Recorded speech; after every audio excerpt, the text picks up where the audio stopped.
Yo, what is going on YouTube? Good morning, it is your boy GZTV back here with another video, and in this video we are here to talk about the 62nd overall episode of The Sopranos.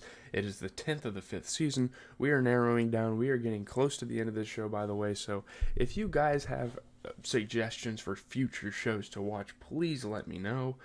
Yeah, I don't really have much to say. Let's get into kind of what happened. There are a couple new characters, or one new character.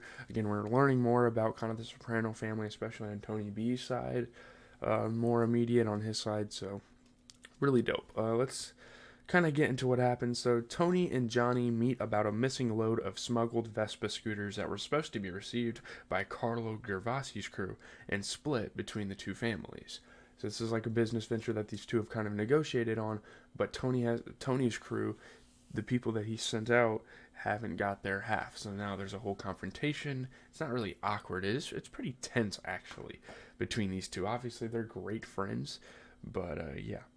So Johnny denies any knowledge about the Vespas and makes a pointed reference to Tony's continued denial that Tony B was involved in the hit on Joey Peeps. So they both kind of have dirt on each other. Tony's like, "Well, you forgot my scooters," and Johnny's like, "Well, guess what? Your cousin killed one of my guys," which is super weird considering that we're both really good friends. So it is a super it's an interesting situation between the two. Their relationship continues to kind of morph throughout the show. Um, Tony suspects Johnny seized the shipment for himself and sends Benny and a member of Carlos' crew to the port to investigate, and they're going to confront a law enforcement guy, an officer, kind of beat it out of him almost. Pause. So they brutally interrogate a security guard who tells them that Phil took the scooters. Phil Leotardo, who is, I think, in Johnny's crew. He might be in Carmine's. It's super confusing. There's so many people involved in this TV show that you just don't know. So a shipment of expensive Italian cheese is coming in. Fearing more financial losses, Tony loses his temper in front of his crew. He gets fucking pissed. He's losing it right now. Like, what are these guys doing? These are supposed to be my top earner guys. So Tony asked Tony B and Christopher to remove 3 bodies from Uncle Pat Blendetto's farm in Kinderhook, New York, which is about to have new owners. So they're about to move out of there and go to like a retirement home, I think. And so they need to get the bodies out of there, because if someone's like digging or fucking around there, like the new owners of the farm, and they find that, it's not going to be good news. So yeah. So we meet Uncle Pat Blendetto. That's the new character. So Chris complains to Adriana about the two Tony's past treatment of him. Every time he gets really bad memories every time he's on the farm, and this is kind of some foreshadowing, because to an extent it does kind of happen in this episode. He used to get teased as a kid by them, which makes sense. I mean, the older people are always going to tease the younger people. That's just how it goes. But yeah. So Adriana suggests they leave New Jersey and start over elsewhere, but Chris replies that he is a soldier for life. He is dedicated to this. I'm sorry about the outside noise. Sorry. So despite early tensions, Chris and Tony B bond as they gradually dispose of the bodies. They're kind of making jokes with each other. Christopher has always had some... He's starting to kind of have some resentment towards Tony B, but it kind of changes here.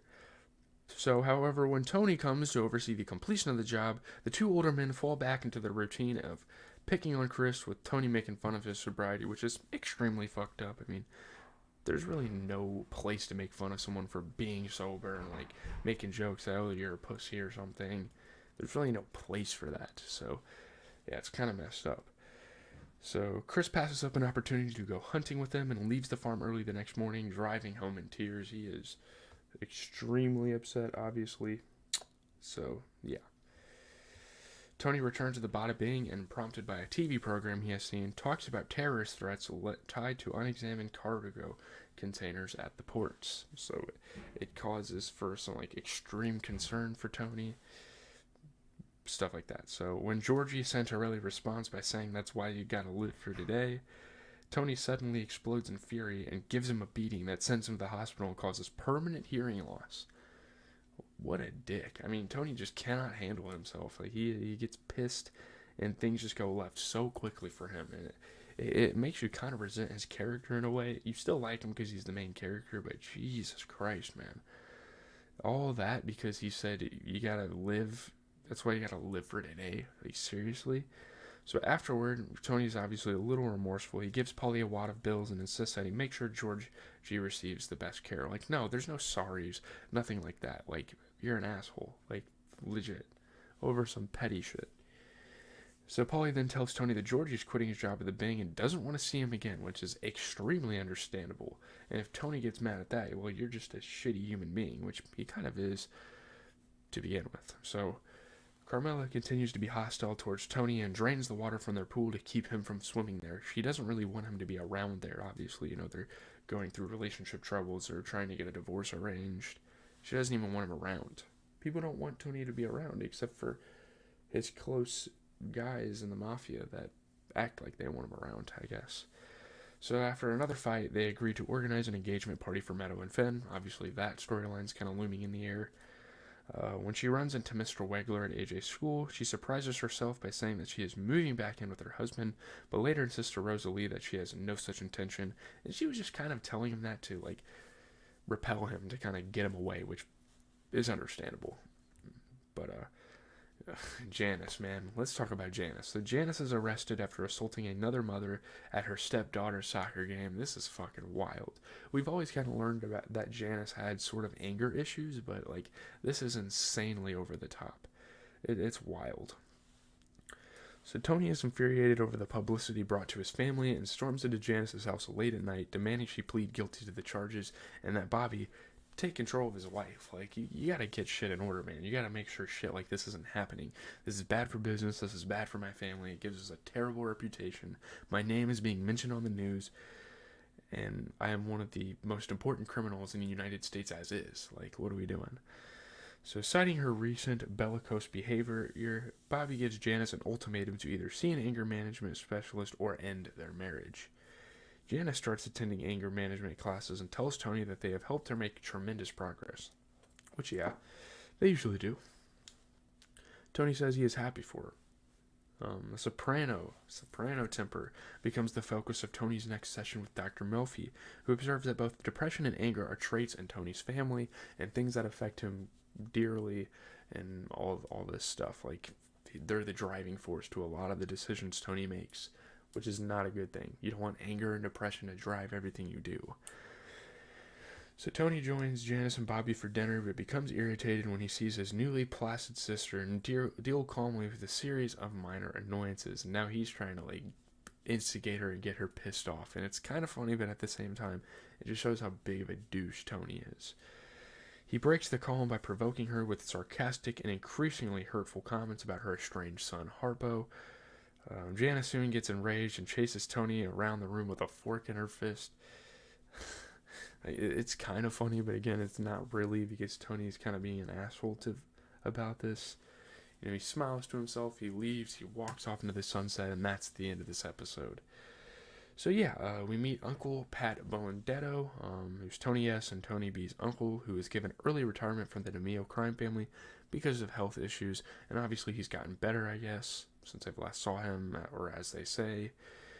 He settled on a large farm in Kinderhook, New York, where he was often visited by his nephews Christopher, Tony S., and Tony B. during their childhoods. This was we learned this is kind of like a big landmark place in their childhood, or whatever. So, yeah, Christopher shot and killed Emil in the pilot episode, who they actually dug up. I thought that was a really dope connection. I was kind of thinking that, like, is this the same guy? I wasn't really sure about it, but it is. They referenced the killing of Richie April. Tony, she says, Janice says she's lucky she didn't kill him. Tony says, we know. It's fucking wild. Tony is so out of pocket. But, the employee of the dermatologist's office where his cancerous mole was removed, Tony ended up sleeping with her. So there's a lot of interesting Easter eggs that are, like, in these episodes. It's really dope. So, yeah, and Tony's already assaulted Georgie a couple times, so that's another reference. Yeah. I'm out, guys. Leave a like, comment, subscribe. It's going to be super interesting to see kind of how Janice's anger issues build, how Tony B and Christopher's relationship, and how Christopher deals with what had just happened this episode. Obviously, Carmela and Tony's relationship continues to be up in the air. So that'll be another interesting thing to see. But I am out.